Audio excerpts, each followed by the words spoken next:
और जैसा इससे पहले भी पुरजोर तरीके से कट्टर बेईमान अरविंद केजरीवाल आप या कहें पाप पार्टी का भ्रष्टाचार एक्साइज पॉलिसी जो कि लागू करके वापस ली थी, उसमें हम सब जानते हैं कि जांच एजेंसियों द्वारा गिरफ्तारियां भी हुई हैं और मीडिया के माध्यम से खबर आई है कि एक्यूज्ड नंबर 1 कट्टर बेईमान और राजनीतिक इतिहास में कभी ऐसा होता है कि किसी प्रदेश के उप मुख्यमंत्री मनीष सिसोदिया से कल पूछताछ हुई।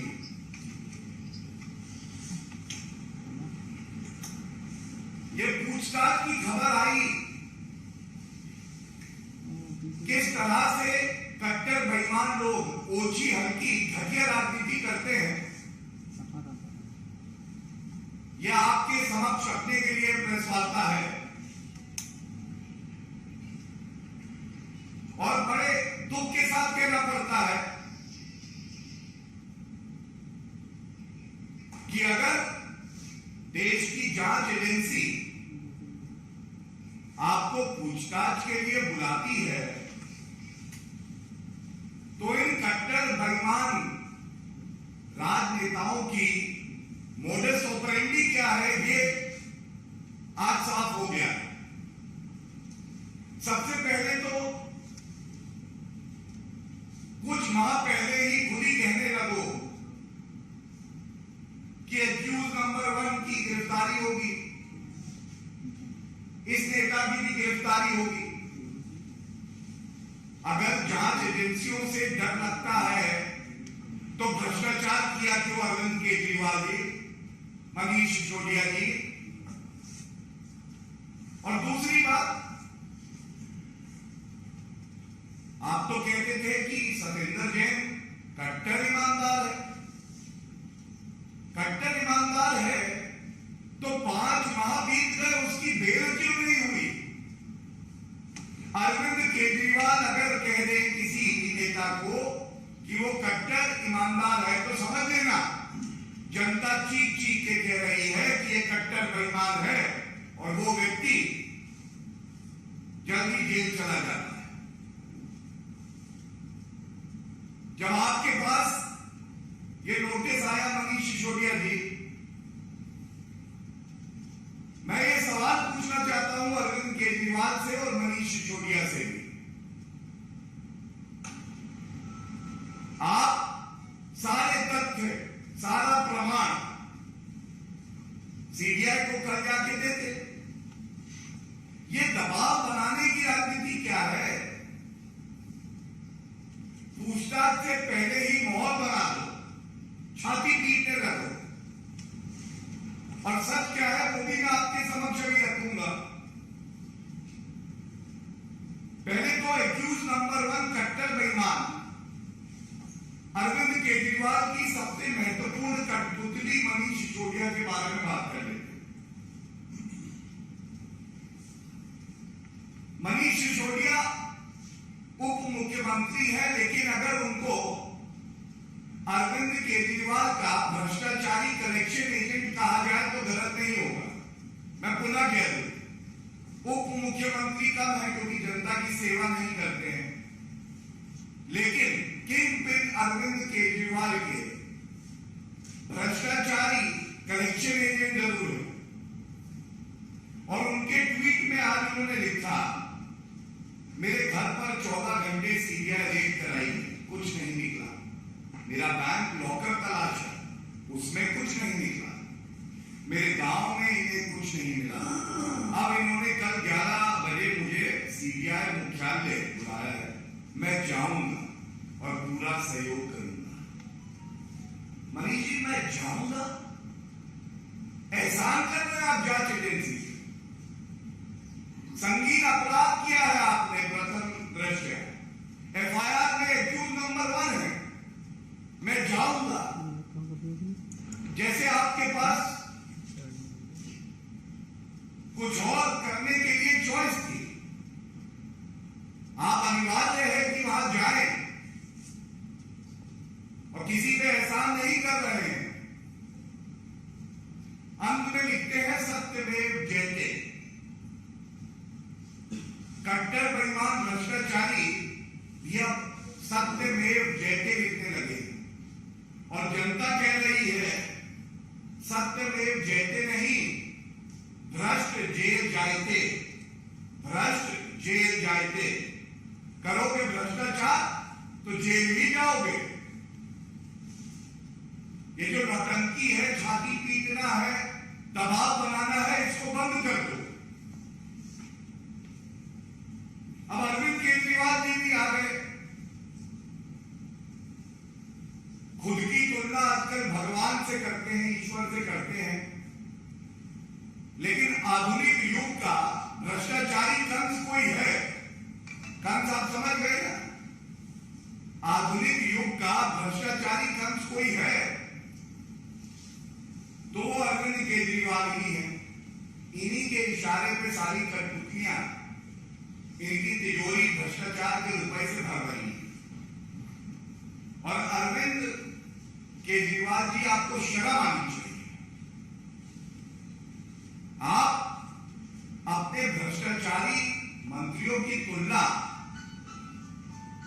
वीर भगत सिंह जी से करते हैं, जिन्होंने देश के लिए अपनी जान दे दी। और आप लोगों ने भ्रष्टाचार कर करके जनता की जान में आफत की हुई और दोनों की तुलना करते हैं। और उसके बाद इनका भी एक ट्वीट आया है, विचित्र ट्वीट है, पता नहीं कौन आजकल कमीशन पे इनको सलाह देता है। जेल की सलाखें और फांसी का फंदा भगत सिंह के बुलंद इरादों को डिगा नहीं पाए। अच्छा। अरविंद केजरीवाल जी, ये तो भारत का कानून भ्रष्टाचार के लिए फांसी की सजा नहीं देता। अगर देता होता तो कितने फंदे होते देखिए आप। ये आबकारी नीति का भ्रष्टाचार पहला फंदा, हवाला का भ्रष्टाचार दूसरा फांसी का फंदा, low floor DTC bus camp एक और फांसी का फंदा होगा। वक्फ की जमीन भी आप बेच के वहां भी घोटाला करते हैं, कट्टर बेईमान अरविंद केजरीवाल एक और फांसी का फंदा। बच्चों के क्लासरूम बनाने में भी आप भ्रष्टाचार करते हैं, ये भी एक फंदा। टॉयलेट्स को क्लासरूम समझ लेते हैं। ये स्पष्ट कर देता है कि अरविंद केजरीवाल बहुत घबराए और डरे हुए हैं। और डर की ही वजह है, जो महापुरुष रहे हैं, जो पूजनीय हैं, जो आदर्श है हमारे देश के लिए, उनका नाम भी इतने हल्के तरीके से इस्तेमाल करते हैं, और वो भी कट्टर बेईमानों के लिए, भ्रष्टाचारियों के लिए। देखिए, इस मंच से हमेशा जनता के सवाल हमने पूछे हैं, और आज भी एक बात मैं कहना चाहूंगा। हम सब जानते हैं सीबीआई ने एफआईआर करी थी, जिसकी तारीख थी 17 अगस्त 2022। इसमें accused number 1 Manish Sisodia, accused number 1 सबसे बड़ा भ्रष्टाचारी अरविंद केजरीवाल के बाद मनीष सिसोदिया। आज ये सवाल हम आपसे पूछ रहे हैं, ये ट्वीट आप खेल रहे हैं। 2 माह का समय कट्टर बेईमान मनीष सिसोदिया को मिला। आप कह रहे हैं जांच एजेंसियों का दुरुपयोग होता। अरविंद केजरीवाल जी, न्यायालय में आपकी आस्था होगी उम्मीद करता हूं, क्योंकि आपने संविधान की शपथ ली है। ऐसा क्यों है कि 2 महीने बीत गए लेकिन मनीष सिसोदिया न्यायालय का दरवाजा नहीं खटखटाते? ये जो सारे आरोप हैं ये बेबुनियाद है, झूठ है, राजनीतिक द्वेष के कारण लगाए गए हैं, इन सबको रद्द किया गया। ऐसा क्यों? अगर आप वाकई ईमानदार होते तो किसी भी ईमानदार नागरिक की तरह जब उसको प्रताड़ित किया जाता है तो सबसे पहले वो न्यायालय जाता है और न्यायालय गुण दोष के आधार पर फैसला देता है कि मुकदमा चलना चाहिए या नहीं। लेकिन आपने ऐसा नहीं किया। तो सारे संकेत यही कह रहे हैं कि जब आबकारी नीति की बात होगी, जिसको आप कहते थे बड़ी अच्छी नीति है, उसके बाद उसको वापस ले लिया, जिसमें हमने आपसे सवाल पूछा कि आपने अपने मित्रों के साथ जो भ्रष्टाचार किया, कमीशन को 2% से 12% करके और किकबैक लिया। अरविंद केजरीवाल राणा प्रेसिडेंट होता kickback, and the people of Delhi are disappointed and they will teach you a lesson. आज ये मुख्य मुद्दा आपके समक्ष रखने के बाद मैं एक बात और कहूंगा। अरविंद केजरीवाल जी, आपके आदर्श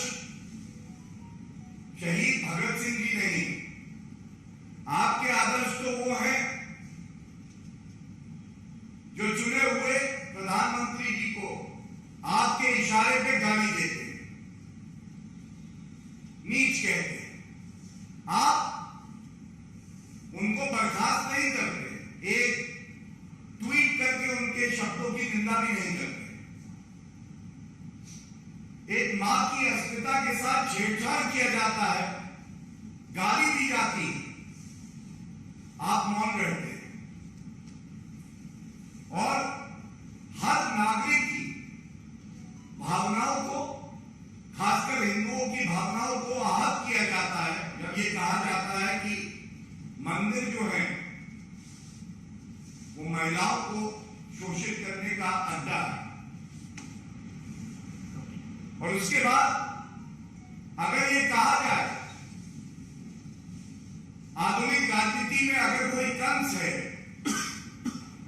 तो वो अरविंद केजरीवाल है। और अरविंद केजरीवाल जी आज के युग में भगवान रूपी कृष्ण का अवतार कोई है तो वो हमारी जनता, देश की जनता। वो हर भ्रष्टाचारी, पापी, कट्टर बेईमान का वध करेगी। आप बच नहीं पाएंगे।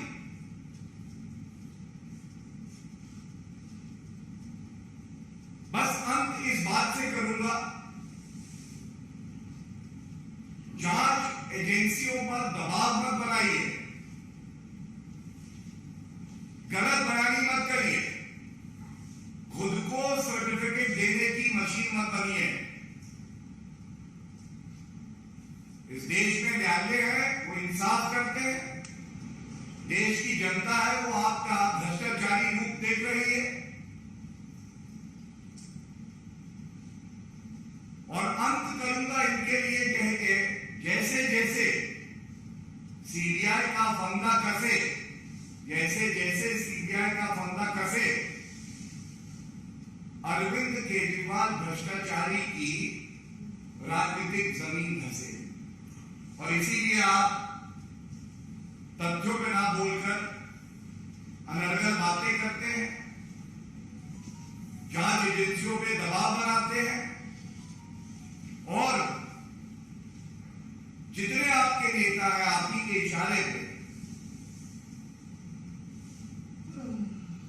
देश के चुने हुए प्रधानमंत्री को भी गाली देते हैं, एक महिला को गाली देते हैं, हिंदू समाज को गाली देते हैं। कोई प्रश्न हो तो पूछ सकते हैं।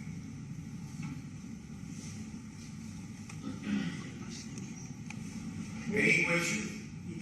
केजरीवाल विचार बयान आ गए, लेकिन केजरीवाल की तरफ से आखिर क्यों नहीं उसकी निंदा की जा रही है? कार्रवाई तो ठीक नहीं कर रही, निंदा भी नहीं कर रहे हैं, उसको खारिज कर रहे हैं, पैसा कैसे ले रहे हैं? वजह क्या सकती कार्रवाई करने के पीछे? देखिए, अरविंद केजरीवाल जी के इशारे पे ही ये सब होता है और गुजरात मॉडल ऐसा विकास का मॉडल है, पारदर्शिता का मॉडल है, ईमानदारी का मॉडल है कि उसका तोड़ कट्टर बेईमान अरविंद केजरीवाल के पास नहीं। और इसीलिए चाहे दिल्ली हो, चाहे पंजाब हो, चाहे वो जहां भी भ्रमण करते हैं, वो कभी दिल्ली मॉडल क्या है वो नहीं बताते। उनके नेता उन्हीं के इशारे पे केवल गाली देते हैं।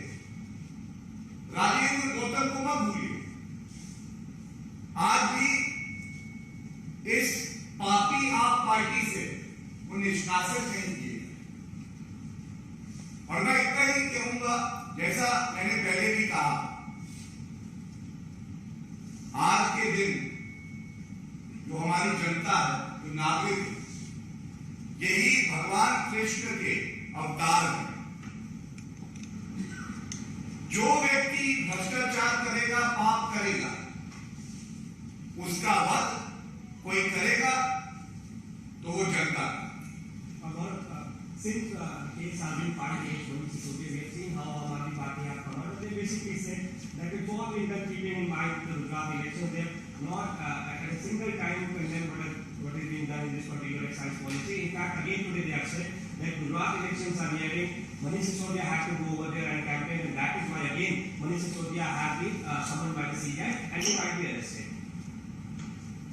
I have a few points to make. First of all, it doesn't matter what an accused, who is number one, the prime accused is saying.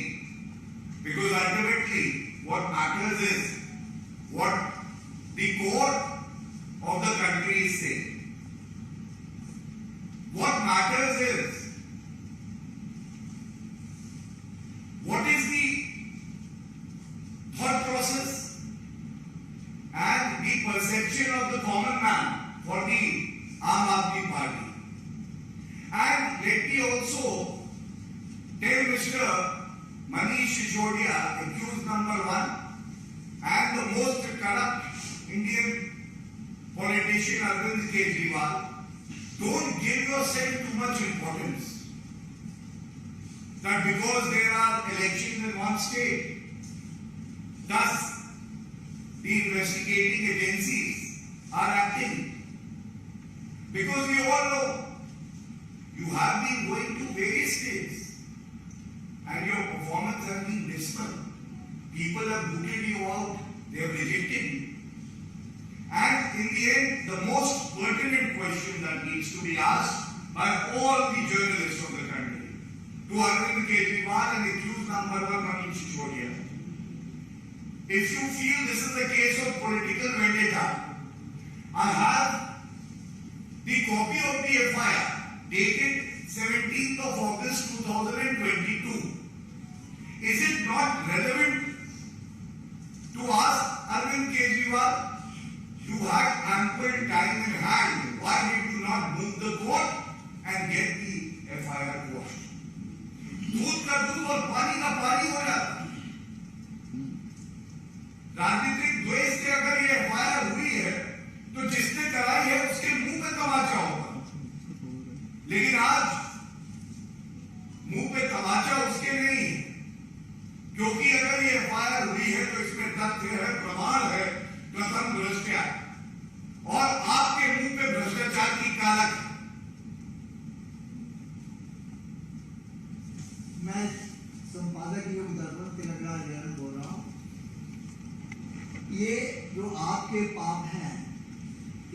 तस्वीरों को विभिन्न राज्यों में चुनाव के अंदर जब केजरीवाल पार्टी वहाँ अपना झूठ बोलते हैं तो उस वक्त वहाँ पर इन चीज़ों को जनता के सामने पर जाके और इस आपके पाप को वहाँ पर स्पष्ट किया जाना चाहिए। देखिए, आपकी जो बात है, आपका भाव है, मैं एक बात जरूर कहूंगा, ये पापी आप कई प्रदेशों में चुनाव लड़ने गई थी, जमानत जब्त होगी, और ये स्वयं को बहुत महत्व देते हैं, लेकिन आम जनता की आंखों में आज ये भ्रष्टाचारी है, कट्टर बेईमान है। और आप सब जानते हैं कि आदरणीय प्रधानमंत्री जी के नेतृत्व में जो सरकार है, भ्रष्टाचार के प्रति उसकी पॉलिसी है जीरो टॉलरेंस फॉर करप्शन। एक पापी को ऐसा लग सकता है कि वो कानून से ऊपर है, लेकिन कानून के सामने ये भ्रष्टाचारी बहुत छोटे हैं और कानून के तहत ही इनको सख्त सजा होगी, इस विश्वास से हम ये मुद्दा